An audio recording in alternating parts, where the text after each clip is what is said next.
जय हिंद, नमस्कार। आप देख रहे हैं एबीएन न्यूज। अनीता विश्वकर्मा के साथ।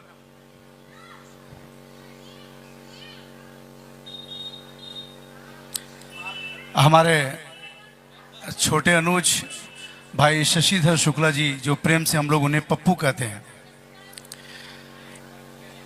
इनके संस्था के माध्यम से महाराज श्री का यह कार्यक्रम उत्तर प्रदेश के पार्श्वभूमि, जहां ज्ञानपुर के गंगा बहती हो, ऐसे ज्ञानपुर के इस सरोवर के तट पर होना सुनिश्चित हुआ है। यह कोई साधारण बात नहीं मित्रों। परम श्रद्धेय श्री कुणाल महाराज जी, मुझे नहीं लगता है कि मात्र राष्ट्र अंतर्राष्ट्रीय पटल पे अगर देखा जाता है तो महाराज श्री का नाम, इनका यश कीर्ति, यह इस कहने में कोई कोताही हो नहीं सकती कि 7 समुंदर पार करके भी अगर देखा गया तो परम श्रद्धेय श्री कुणाल महाराज जी का नाम इस वक्त सोशल मीडिया के माध्यम से सर्वत्र विद्यमान है। मेरे मित्रों, आज हम लोगों का अहोभाग्य है कि इनका जन्मस्थली यहाँ पे है। हमारे बीच महाराज श्री इसमें वेदक व्यास के रूप इस मंच पर मंचस्थ हैं। मुंबई में या सूरत में या गुजरात में या अन्य राज्यों में मैं इस मंच पर और इस धर्म व्यासपीठ को साक्षी मान के मैं कह रहा हूं, सिर्फ श्रद्धेय श्री गुरु जी के नाम यश पे जितना भी लोगों के कानों तक बात पहुंचती है, उस कार्यक्रम में स्वयं इस कथा के सब साक्षी बनते हैं। अपार पंडाल में वह जनसागर उमड़ा हुआ, चारों तरफ जनमानस का एक हुजूम दिखता हुआ, यह महाराज श्रद्धेय श्री कुणाल महाराज जी का ये इनका एक अस्तित्व है। महाराष्ट्र में समय नहीं दे पाते हैं। हम सभी जो छोटे बड़े आयोजक हैं, महाराज श्री से हम दिसंबर आने के पूर्व 3-4 महीने पहले ही निवेदन विनती करना शुरू कर देते हैं। सितंबर अक्टूबर नवंबर से महाराज जी। लेकिन आज महाराज जी को उत्तर प्रदेश में इस ज्ञानपुर में आज इस वक्त अपने मधुर शब्दों से जो अमृत का वर्षा कर रहे थे, सब लोग अमृत पान कर रहे थे, निश्चित तौर पर सब लोग भाग्यशाली हैं। महाराज श्री जी के बारे में कुछ बताना सूरज को दीपक दिखाने जैसी बात होगी। हमारा श्रद्धेय छोटा भाई, इसलिए मैं श्रद्धेय कहना चाहूंगा कि इस सदकर्म में आप लग करके वाकई में शशिधर बन गए हो। हाँ, नहीं तो हम लोग पप्पू पप्पू कह रहे थे, आज हमारा वो पप्पू वाकई में शशिधर बन गया है। बहुत बहुत आपको साधुवाद भाई शशिधर जी। आपका निमंत्रण मुझ तक पहुंचा, हमारी अपनी कुछ व्यस्तता थी, 2 दिन जरूर विलंब हुए हैं, लेकिन आपने इशारा किया। अब महाराज श्री का कार्यक्रम जौनपुर में होगा।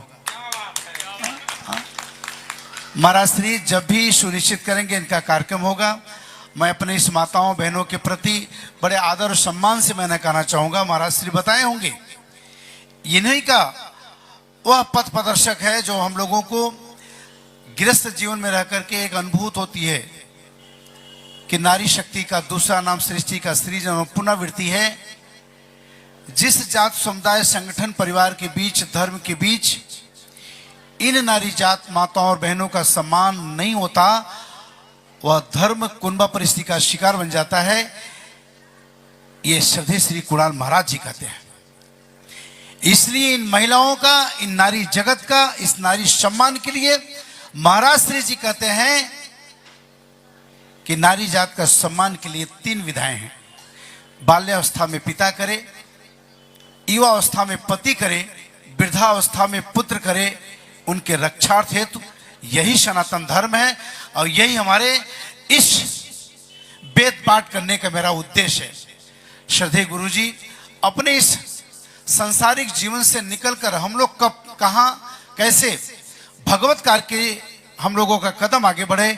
महाराज श्री का कथा वाचन करने के बाद जीवन वाकई में एक दशा दिशा की तरफ बढ़ जाता है, इसमें कोई दो राय नहीं। महाराज श्री जी, आपके चरणों में अपने शीश नवाते हुए यही कहना चाहूंगा, आप बार बार मेरे नाम के पीछे आपने कहा कि मैं राष्ट्रीय हूँ क्या हूँ, कुछ नहीं मेरे मित्रों, बस इतना ही है कि दस्तूर मोहब्बत का है यही, हस्ती को मिटाना पड़ता है। जिस गम को फरिश्ते ऐसा न सके उस गम को उठाना पड़ता है। तस्कीने दिलो जाके खातिर हर गली से जाना पड़ता है।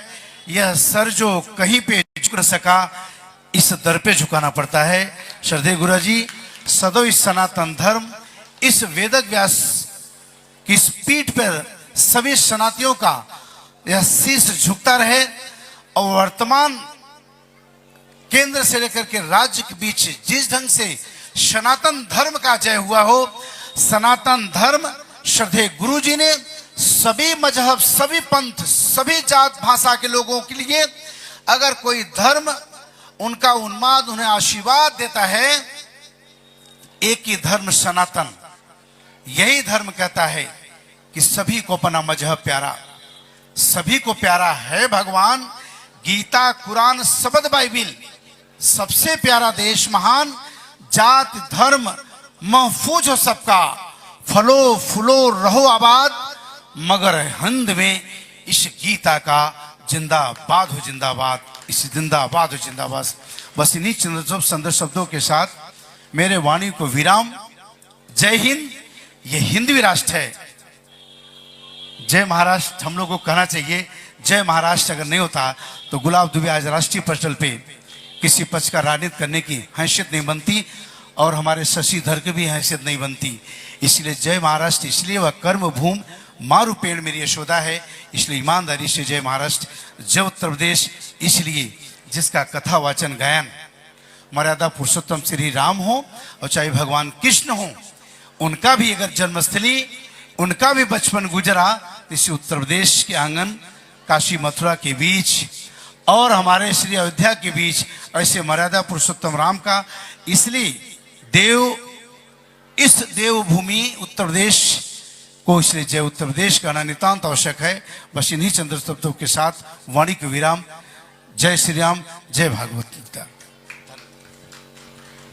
बहुत बहुत धन्यवाद।